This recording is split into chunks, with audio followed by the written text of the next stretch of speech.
Autostart di nuovo in movimento per questo secondo tentativo di lancio della prima corsa. Ricordo ancora premio Miyako riservato a cavalli europei di 4 anni, non vincitori di 4.000 euro. Un attimo di ritardo per la sostituzione di una ruota al cavallo numero 9 Glenda B. E ora i cavalli riprovano a schierarsi nella maniera più corretta possibile dietro le ali dell'Autostart, che sta compiendo la prima parte della curva, che porterà i concorrenti addirittura delle tribune per la partenza.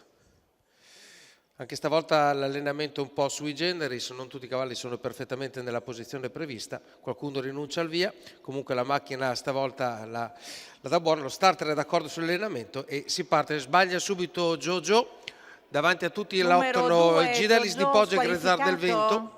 Ed è Gidalis di Poggio numero che 5, sembra Gimondi prenderla Jet, meglio. Squalificato Jojo, squalificato anche Gimondi Jet che non aveva preso numero il via 7, e viene squalificato anche Govaren Gopar, quindi una bella corsa di eliminazione.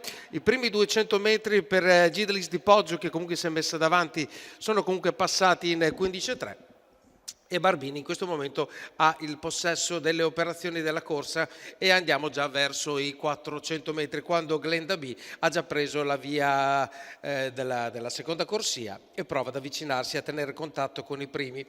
37 per i primi 400 metri, Gidalis di Poggio comanda.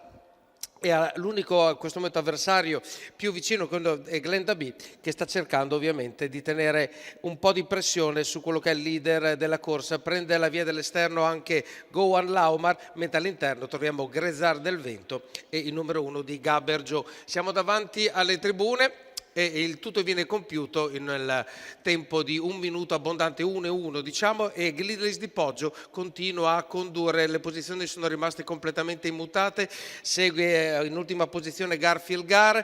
Abbiamo passato anche questi 200 metri e ovviamente si prende un po' di velocità, 15:1 per quello che è il parziale della curva. Gidalis di Poggio prova a darsi la gamba, Glenda B comunque tiene benissimo la posizione, non sembra flettere la sua azione, continuano a essere seguiti da Grezzar del Vento, che può diventare un avversario pericoloso per l'attuale leader. Gli altri non sembrano della corsa, continuano questi tre che abbiamo elencato a darsele quando entriamo nella curva che porta ora alla retta d'arrivo. Davanti a tutti c'è sempre Gidalis di Poggio che prova a reggere le bordate di Glenda B, ma attenzione che all'interno ci prova Grezzar del Vento, ma Gidalis di Poggio e Massimo Barbini se la portano a casa per la seconda posizione. È sicuramente una foto stretta, andremo a vedere lo slow motion che di due cavalli contendenti se l'è portata a casa. Comunque 1:15 per compiere il percorso, 2 minuti un po' abbondanti, qualche spicciolo il rotolo completo. Guardiamo appunto al rallentatore dopo la vittoria di Gidalis di Poggio, quindi Massimo Barbini per la società di allenamento Barbini e la Mistero come scuderia, sicuramente al primo posto. Segue,